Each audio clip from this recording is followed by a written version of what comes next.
આગળ સમાચારમાં વાત કરીએ તો વડોદરાથી સમાચાર પ્રાપ્ત થયા છે। મહત્વપૂર્ણ સમાચાર વડોદરાથી સામે આવી રહ્યા છે। કહી શકાય કે વડોદરામાં માંજલપુરમાં પેટ્રોલ પંપ પર અસામાજિક તત્વોનો આતંક જોવા મળ્યો છે। પેટ્રોલ પંપ પર સિગારેટ પીવાની મનાઈ કરતા મેનેજર પર હુમલો કરવામાં આવ્યો હતો, તો વાહન ચાલકે તેના અન્ય સાગરીતોને બોલાવીને મેનેજર પર હુમલો કર્યો હતો।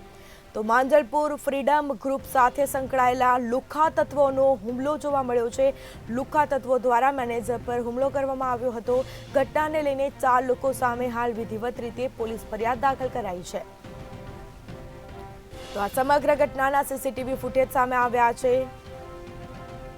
હુમલો કરનાર હેમંત ઉર્ફે રાજગીરી સામે પોલીસ ફરિયાદ નોંધાઈ છે। તો રાજેન્દ્ર ગીરી અને રોશન અભિષેક સામે પણ પોલીસ ફરિયાદ છે તે દાખલ કરવામાં આવી છે। ઘટનામાં સામેલ મહાવીર નામના આરોપી વિરુદ્ધ પણ ગુનો દાખલ કરાયો છે। મહત્વપૂર્ણ સમાચાર સામે આવી રહ્યા છે વડોદરાથી। પેટ્રોલ પંપ પર થયેલા હુમલાની ઘટનાના જે સમગ્ર સીસીટીવી સામે આવ્યા છે, અમે ટીવી સ્ક્રીન પર આપને સીસીટીવી બતાવી રહ્યા છે। હુમલો કરવામાં આવ્યો હતો। સિગારેટ પીવાની મનાઈ હોવા છતાં પણ શખ્સો દ્વારા સિગારેટ પીધી હતી અને મેનેજરે ના પાડતા મેનેજર પર હુમલો કરવામાં આવ્યો હતો। વાહન ચાલકે તેના અન્ય સાગરીતોને બોલાવીને મેનેજર પર હુમલો કર્યો હતો। આ સીધા દ્રશ્યો અમે આપને બતાવી રહ્યા છે, જે માંજલપુર ફ્રીડમ ગ્રુપ સાથે સંકળાયેલા લુખ્ખા તત્વોનો આતંક છે તે જોવા મળ્યો છે। તો ઘટનાને લઈને 4 લોકો સામે હાલ પોલીસ ફરિયાદ પણ દાખલ કરાઈ છે।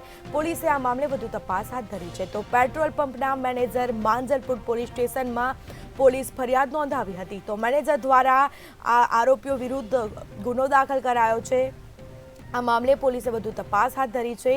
રાજેન્દ્ર ગીરી અને રોશન અભિષેક સામે પણ પોલીસ ફરિયાદ નોંધાઈ છે। તો ઘટનામાં સામેલ મહાવીર નામના આરોપી વિરુદ્ધ પણ પોલીસ ફરિયાદ દાખલ કરાઈ છે।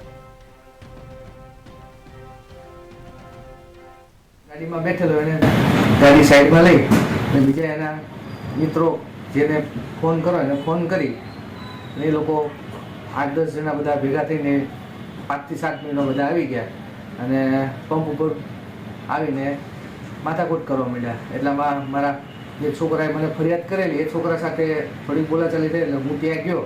એ લોકો મારી પર હુમલો કર્યો।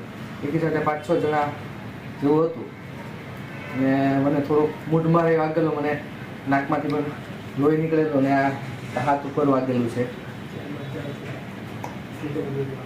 ને તેમાં એક ઈસમની ઓળખ છે કે રાજેન્દ્ર ગીરી, જે ફ્રીડમ ગ્રુપ ચલાવે છે માંજલપુરમાં।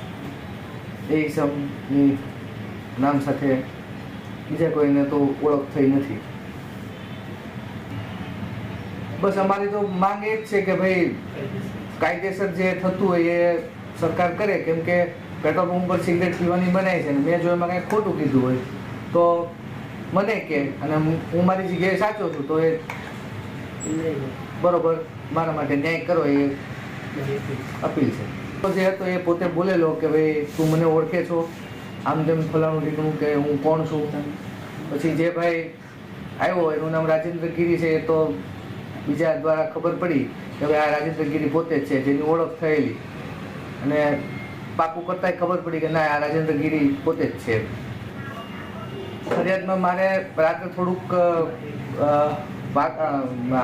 બીજાને કારણે કદાચ ત્યારે મારાથી ઓળખ નહોતી થઈ અને ત્યારે મને એમનું નામ નહોતું ખબર, બરોબર। પણ સવારમાં સીસીટીવી કેમેરા અને જે મારા ઓળખીતામને મેં બતાવ્યું કે ભાઈ આ વ્યક્તિ તો કે હા તો આ તો રાજેન્દ્ર ગીરી પોતે છે। એટલે પછી એનું નામ તમને કહું છું।